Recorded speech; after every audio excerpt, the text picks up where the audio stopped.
ذلك يوم الخروج إنا نحن نحيي ونميت وإلينا المصير يوم تشقق الأرض عنهم سراعا ذلك حشر علينا يسير نحن أعلم بما يقولون وما أنت عليهم بجبار فذكر بالقرآن من يخاف وعيد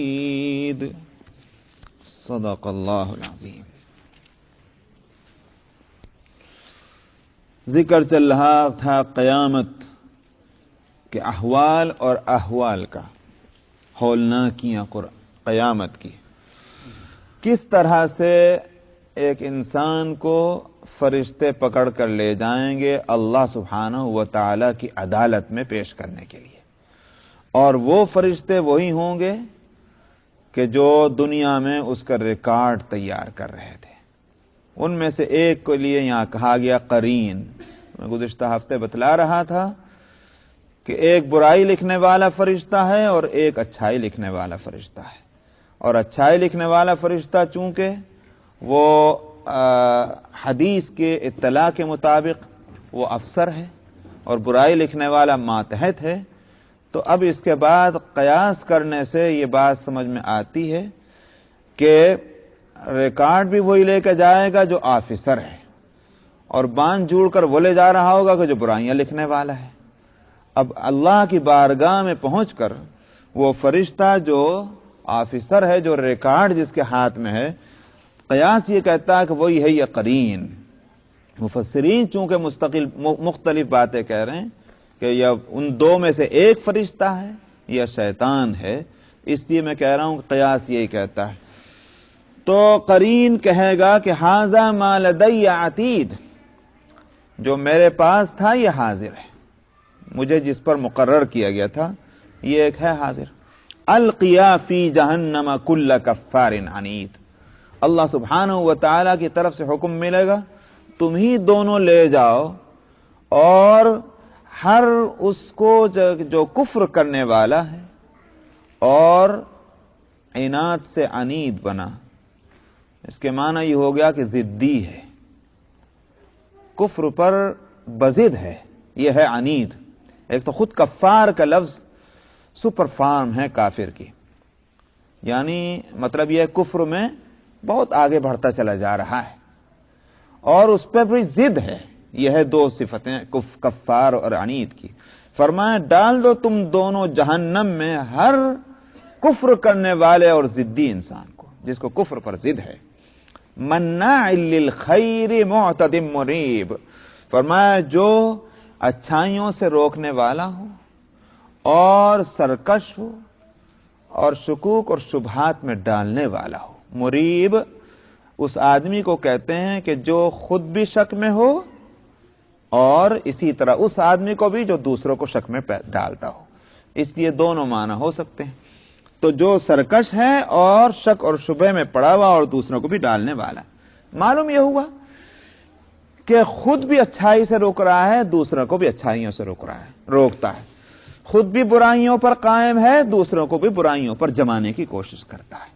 ایسا شخص جو ہے اس کے لیے اللہ کا غضب بہت بھڑکے گا قیامت کے دن، اور فرمایا جائے گا لے جا کر ڈال دو اس کو جہنم میں۔ الذی جعل مع اللہ الہا آخر، وہ جس نے اللہ کے ساتھ دوسرے معبود بنا رکھے تھے۔ فَأَلْقِيَاهُ فِي الْعَذَابِ الشَّدِيدِ، سو اس کو ڈال دو سخت عذاب کے اندر۔ قَالَ قَرِينُهُ رَبَّنَا مَا أَطْغَيْتُهُ، یہاں سے قرین کا لفظ اور آیا، اور یہاں متعین طور پر قرین جو ہے اس سے مراد ہے شیطان۔ حدیث میں آتا ہے، آپ نے فرمایا نبی کریم صلی اللہ علیہ وسلم نے کہ ہر انسان کے ساتھ اللہ سبحانہ و تعالی نے ایک شیطان کو رہنے کی اجازت دے رکھی ہے۔ ابلیس نے اللہ سے اجازت مانگی تھی حضرت آدم علیہ السلام کی پیدائش کے وقت میں، انظرنی الی یوم یبعثون، مجھے مہلت دے دیجئے قیامت تک کے لیے۔ اللہ تعالیٰ نے فرمایا تھا انک من المنظرین۔ اس کے بعد شیطان نے دعویٰ کیا تھا کہ لأغوینہم ولآمرنہم فلیبتکن آذان الانعام ولآمرنہم فلیغیرن خلق اللہ، میں ان کو بہکاؤں گا، سکھلاؤں گا، ورغلاؤں گا، برے برے کاموں پر ان کو شوق دلاؤں گا، خود اس نے کہا تھا۔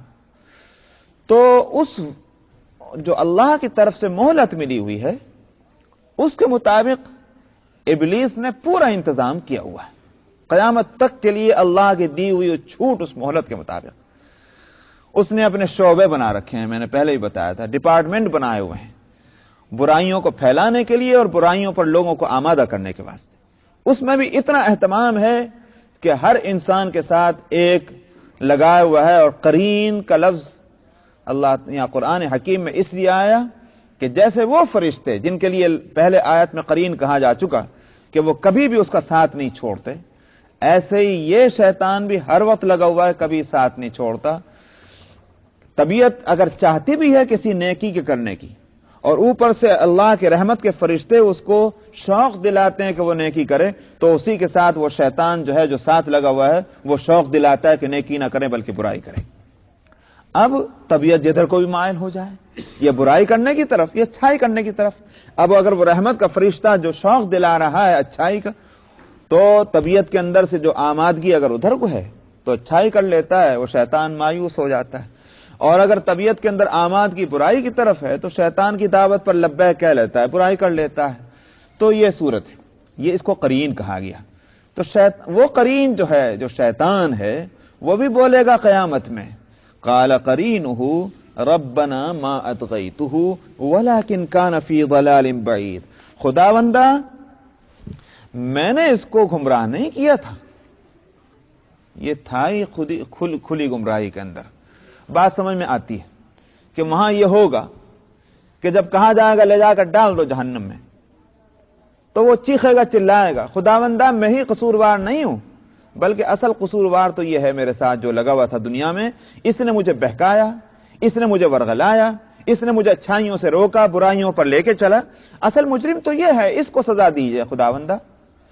تو اس وقت وہ بولے گا ربنا ما اطغیتہ ولکن کان فی ضلال بعید، خداوندہ میں نے کوئی زبردستی گردن پکڑ کے تھوڑی کھینچ کے اس کو لے کے گیا تھا برائی کی طرف، زیادہ میں یہ تو کرتا تھا کہ میں اس کو کہتا تھا بھائی یہ کر لے، یہ کر لے، یہ کر لے، زبردستی میں نہیں کرتا تھا، اس کی طبیعت ہی خود ادھر کو چلتی تھی، تو زبردستی جب میں نے نہیں کی، میں نے ایک دعوت دیتا تھا، مگر اس کو خود دل چاہتا تھا وہ برائیاں کرنے کو اور میری بات کو مانتا تھا، اس لیے قصوروار تو یہی ہے۔ ربنا ما اطغیتہ، میں نے اس کو کبھی بھی گمراہ نہ کیا، سرکش نہ کیا، یہاں لفظ ہے طغیان سے، میں نے اس کو کبھی سرکش نہیں بنایا، لیکن یہ تھا ہی دور کی گمراہی کے اندر۔ قال لا تختصموا لدي وقد قدمت الیکم بالوعید، اللہ سبحانہ و تعالی فرمائیں گے اس کے بعد دونوں کی سن کر، میرے سامنے جھگڑا مت کرو، کیوں؟ وقد قدمت الیکم بالوعید، میں نے تو ڈرانے کا پہلے ہی انتظام کر دیا تھا، ابھی جھگڑے کا کیا موقع؟ اگر یہ ہوتا کہ تمہیں کچھ پتا نہیں، نہ اسے پتا نہ اسے پتا کیا ہے حق اور کیا ہے باطل، اور میں نے کوئی انتظام اس حق اور باطل کے امتیاز کا تمہارے لیے نہ کیا ہوتا، تو بے شک کہتے کہ بھئی ہم تو اندھیرے میں تھے خداوندہ، لیکن میں نے سارے انتظام کیا، ڈراوے دیے، بتلایا کہ اس راستے پر چلنے کا یہ انجام، اس راستے پر چلنے کا یہ انجام، اب کہیں کو جھگڑتے؟ فرمایا کہ قال لا تختصموا، کہیں گے اللہ تعالی نہ جھگڑو میرے سامنے، اور میں پہلے ہی تمہارے لیے ڈرانے کا انتظام کر چکا تھا۔ ما یبدل القول لدی وما انا بظلام للعبید، اور میرے نزدیک بات میں کوئی تبدیلی نہیں ہوا کرتی۔ کیا مطلب بات میں تبدیلی نہ ہونا؟ بات میں تبدیلی یہ ہے کہ جو دنیا میں جس نے کر لیا اس کی سزا اور جزا یہاں ملے گی، یہ فیصلہ ہے۔ جب فیصلہ ہے تو اب اس میں کسی تبدیلی کا سوال ہی پیدا نہیں ہوتا۔ یہ تو نہیں ہو سکتا کہ کہا جائے کہ غلطی ہو گئی، چلو بھائی دنیا میں دوبارہ چلے جاؤ اور جا کر کے پھر نیکیاں کر لو۔ یہ تو فیصلہ ہے کہ زندگی ایک ہی مرتبہ ملنی ہے عمل کی، اور وہ مل چکی ہے، اب اس میں تبدیلی کا سوال پیدا نہیں ہوتا۔ اس لیے فرمایا کہ میرے سامنے بات میں، میرے نزدیک بات میں تبدیلی نہیں ہوا کرتی۔ وما انا بظلام للعبید، اور میں بندوں پر ظلم بھی کرنے والا نہیں ہوں۔ ظلام یہ بھی سپر فارم ہے مبالغے کا، ظالم کا۔ ظلام کا اصل ترجمہ ہے بہت بڑا ظلم کرنے والا، زیادہ ظلم کرنے والا۔ وما انا بظلام للعبید، میں بہت بڑا ظلم کرنے والا نہیں ہوں بندوں پر۔ اس کا یہ معنی نہیں ہے کہ بہت بڑا ظلم کرنے والے اللہ نہیں مگر تھوڑا ظلم کرنے والے ہوں گے، بلکہ مراد اس سے یہ ہے کہ بڑا آدمی جب ظلم کرتا ہے اس کا ظلم بھی بڑا ہی ہوتا ہے۔ سمجھ میں آیا؟ بڑی ذات جب بھی ظلم کرے گی وہ ظلم بڑا ہوگا۔ اللہ سے بڑھ کر کس کی ذات بڑی ہوگی؟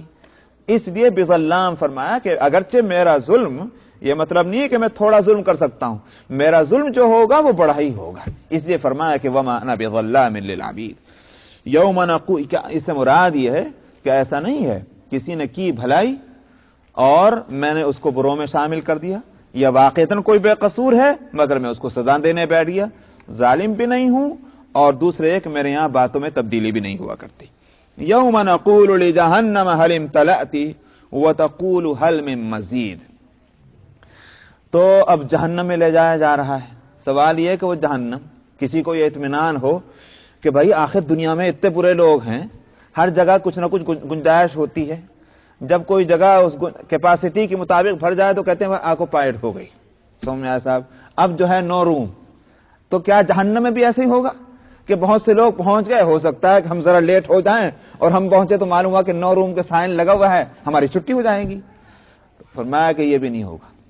یوم نقول لجہنم هل امتلأت وتقول هل من مزید، جس دن ہم کہیں گے جہنم سے تو بھر گئی، کیا اللہ کو معلوم نہیں؟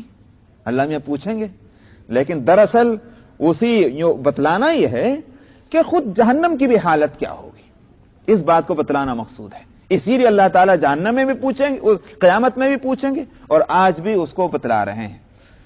فرمایا کہ ہم کہیں گے جہنم کو تو بھر گئی، وتقول هل من مزید، اور وہ کہے گی کچھ اور بھی ہے۔ اس کا مطلب کیا ہے؟ مطلب یہی ہے کہ خود جہنم میں وہ طلب موجود ہوگی، وہ خود کھینچ کر لائے گی مجرموں کو، اس لیے اس کا خود پیٹ نہیں بھرے گا، اس کو چاہیے مجرمین اور تو جتنے بھی آئیں گے وہاں اس کا سوال ہی پیدا نہیں ہوتا کہ جگہ بھر گئی اب کون کہاں جائے۔ اور ظاہر ہے کہ یہ سوال کب ہوگا؟ یہ سوال ہوگا جب مجرم سارے پہنچ جائیں، جب یہ اللہ تعالیٰ پوچھیں گے تو بھر گئی، تو جہنم اس وقت بھی کہہ رہی کچھ اور ہوگا، کچھ اور بھی ہے کیا؟ تو اس کے مطلب کیا ہے؟ مطلب یہی ہے کہ جیسے کسی انسان کو یا جانور کو، جاندار کو، کسی کو لذیذ چیز ملے تو وہ لذیذ چیز کھانے کے بعد آپ کہیں کچھ اور، کہ ہاں بھائی کچھ اور لاؤ نا، اس لیے کہ اس کو لذت مل رہی اس سے۔ تو جس کے لیے جو چیز لذیذ ہوتی ہے اس کا اس سے دل نہیں بھرا کرتا۔ جہنم کے لیے لذیذ چیز جو ہے وہ مجرمین ہے، جیسے جنت کے واسطے جو ہے لذت اہل تقویٰ کی ہے، اسی طرح جنت بھی نہیں بھرے گی، متقین سارے پہنچ جانے کے بعد جنت کا دل نہ بھرے گا۔ تو جہاں بتلانا تو جہنم کے لیے ہے کہ وہ یہی کہے گی وتقول هل من مزید، کہے گی کچھ ہے اور زیادہ۔ وَأُزْلِفَتِ الْجَنَّةُ لِلْمُتَّقِينَ غَيْرَ بَعِيدٍ، اور فرمایا جنت قریب کر دی جائے گی متقین کے واسطے، ذرا دوری نہ ہوگی۔ کیا مطلب؟ مطلب یہی ہے کہ بھئی کہاں میدان، کدھر شاید جہنم قریب ہوگی تو جنت کے لیے کہیں پتہ نہیں کتنی دور، کتنے سال، کتنے برس لگیں گے وہاں تک پہنچتے، کیا کیا انتظامات وہاں تک پہنچنے کے ہوں گے۔ فرمایا یہ صورت ہی نہیں ہوگی، بالکل دور بھی نہیں، قریب ہوگی۔ جیسے ہی فیصلہ ہوگا کہ اس کو جنت میں لے جاؤ، معلوم ہوا جنت سامنے ہے۔ دراصل یہ زمان اور مکان کے فاصلے جو ہیں اور یہ ساری اس دنیا میں ہے، آخرت کا معاملہ بالکل یہاں سے مختلف ہے۔ وہاں نہ زمانے یہاں کی طرح ہوں گے اور نہ مکان وہ یہاں کے جیسا ہے کہ صاحب ایک جگہ سے دوسری جگہ پہنچنے کے واسطے آپ کو جیسے یہاں سواریاں چاہیے کہ جتنا بڑا فاصلہ طے کرنا ویسی ہی اس کے مناسب سواری چاہیے، یہ نہیں۔ جب جنت کے تعلق سے یہ ہے کہ وہاں یہ ہے کہ ما تشاءون، جو کچھ تم چاہو گے وہاں وہ ہوگا۔ ادھر خواہش یہ ہوئی کہ ہو جائے، وہ چیز سامنے موجود ہے۔ تو فاصلے ہوں یا زمانہ ہو، وہاں دنیا کی طرح نہیں ہوگا کہ اس کے لیے انتظار کرنا پڑے، جدھر ارادہ کیا، خواہش ہوئی، وہ فوراً وہ چیز سامنے آ گئی۔ تو اس لیے فرمایا کہ جنت متقین کے لیے قریب کر دی جائے گی، ذرا دوری نہ ہوگی۔ ھذا ما توعدون لکل اواب حفیظ، فرمایا کہ یہ ہے وہ جس کا وعدہ کیا گیا تھا ہر اس سے کہ جو پلٹنے والا ہو اور نگرانی بھی کرنے والا ہو۔ پلٹنے والے کے معنی کیا ہے؟ اواب کے معنی پلٹنا، لوٹنا۔ اس کے معنی یہ ہے کہ انسان کے لیے دن اور رات میں کہیں بھی جائے، کسی بھی مشغولیت میں ہو، کھا رہا ہے، پی رہا ہے، سو رہا ہے، جاگ رہا ہے، بزنس کر رہا ہے، بیوپار کر رہا ہے، سارے کاموں میں ایک ہی چیز اس کے پیش نظر ہے، گھوم پھر کر ادھر ہی آتا ہے، اور وہ کیا ہے؟ وہ ہے اللہ کا دین، اللہ کی مرضی، اللہ کی رضا، اللہ کی خوشنودی۔ شادی کرتا ہے، اللہ کی رضا دیکھ رہا ہے، اولاد ہو رہی، اللہ کی رضا دیکھ رہا ہے، کھانا کھا رہا ہے، اللہ کی رضا دیکھ رہا ہے، ایک ہی چیز ہے، گھوم پھر کر وہ ادھر ہی آ جاتا ہے۔ اگر کسی وقت بندہ بشر غلطی ہو گئی تو بھی یہ نہیں ہے کہ غلطی ہو گئی چلو بھائی اب ہو گئی کیا کریں، نہیں، گھوم پھر کے پھر وہیں آ گیا، اللہ میری توبہ۔ تو اچھائیاں کرنا تب اور برائیاں کرنا تب، ہر صورت میں اس کی ایک ہی منزل ہے، گھوم پھر کر ادھر ہی آ جائے۔ ٹھیک مثال دی ہے کسی نے کہ جیسے آپ دیکھ لیجیے، جیسے وہ ہوتی ہے کیا کہتے ہیں وہ قطب نما اور کیمپاس۔ کیمپاس کی سوئی جو ہے جو اس کو آپ دیکھیں، آپ کدھر کو بھی گھمائیں کہ رائٹ کو کریں کہ لیفٹ کو کریں، لیکن کیمپاس کی سوئی جو ہے وہ گھوم پھر کر کے ہمیشہ نارتھ کی طرف جائے گی، اس کی ایک جگہ متعین ہے، وہ ادھر ہی جانی ہے اس کو۔ ٹھیک یہی صورت ایک انسان کی ہو، وہ انسان کے جو زندگی کے مختلف مشاغل میں لگا ہوا ہے، لیکن ساری مشغولیتوں کے باوجود گھوم پھر کر اس کو وہیں آ جانا ہے۔ اسی لیے واقعہ یہ ہے کہ اللہ سبحانہ و تعالیٰ کی طرف انسان کی لو کیسی لگنی چاہیے، میرے دماغ میں تو اس کی ایک مثال ہے، اور اس کو مثال کو میں دیا بھی کرتا ہوں کہ اس کی مثال ایسی ہے کہ جیسے ایک عورت کا ایک بچہ ہے گود کا، کہ جو اپنے سارے معاملات میں اپنی ماں کا محتاج ہے مثلا، اب اس کی پرورش اور دیکھ ریکھ ماں کو کرنی ہے، اسی کی ذمہ داری ہے کہ وہ اس کی دیکھ ریکھ کرے، لیکن یہ نہیں ہوتا کہ وہ ماں اتنے عرصے کے لیے کہ جب تک کہ وہ بچے کی پرورش مکمل نہ ہو جائے اس وقت تک وہ دنیا کا کوئی کام نہیں کرتی، نہ کھانا پکائے، نہ کھانا کھائے، نہ گھر کی صفائی کرے، نہ برتن دھوئے، نہ کسی سے ملے، نہ جلے۔ کیوں صاحب؟ اس لیے کہ بچے کی پرورش کرنی ہے اور بچہ جو ہے میرا محتاج ہے۔ یہ کہیں بھی نہیں ہوتا۔ بے شک بچہ اس کا محتاج، بے شک بچے کی پرورش اسی کو کرنی ہے، اور ہر وقت وہ اس کی دیکھ ریکھ کرنے والی ہے وہ ماں، مگر اسی کے ساتھ وہ سارے کام زندگی کے کرتی ہے۔ کس طرح کرتی ہے؟ اس طرح کرتی ہے کہ وہ اگر کچن میں بھی ہے تو دماغ اس کا وہیں ہے کہ جہاں بچہ لگا ہوا ہے، سمجھ آیا؟ ادھر بچے نے چین کی، ادھر وہ دوڑ کے گیا۔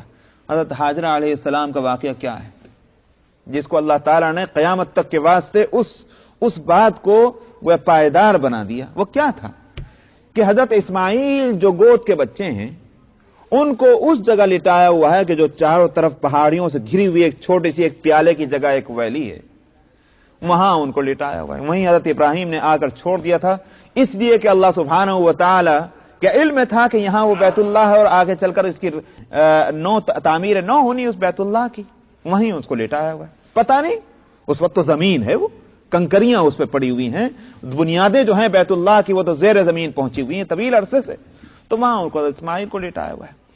اب جب پانی ختم ہو گیا، کھانا بھی ختم، پانی بھی ختم، تھا ہی کیا وہ؟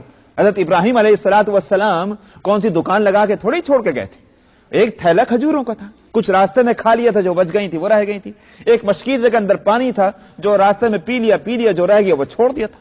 اب نہ یہاں پانی ہے نہ کھانا ہے، آخر کو وہ پانی ختم اور کھانا بھی ختم، اوپر سے گرمی، نہ چھت ہے نہ درخت کا سایہ ہے۔ اور اس کے بعد حضرت حاجرہ پانی کی تلاش میں کہ پانی کیسے ملے، تو کبھی تو وہ اس ٹیلے پر چڑھ جاتی ہیں اور چڑھ کر کے دیکھتی ہیں کہیں دور دور جو ہے پانی کا کہیں نشان، کہ اس زمانے میں اور آج بھی یہی ہے کہ اگر کسی میدانی علاقے میں پانی کی کسی کو تلاش ہو یا پہاڑی علاقے میں خاص طور پر، تو اس کی ایک ہی صورت ہے کہ وہ کھلے میدان میں کھلے آسمان پہ یہ دیکھے کہ پرندے کہاں اڑ رہے ہیں، پرندے جہاں اڑیں گے سمجھا جائے گا کہ یہیں پانی کا انتظام ہے کہیں نہ کہیں۔ تو وہ اس لیے دیکھنے کے واسطے اوپر چڑھتی تھی ٹیلے کے اوپر، کہ جو آج تو خیر اب جا کر مکہ مکرمہ میں دیکھیے تو پہاڑوں کو صفایا کر دیا بالکل، لیکن جو حقیقی شکل تھی وہ واقعتاً ایک پیالے کی شکل تھی۔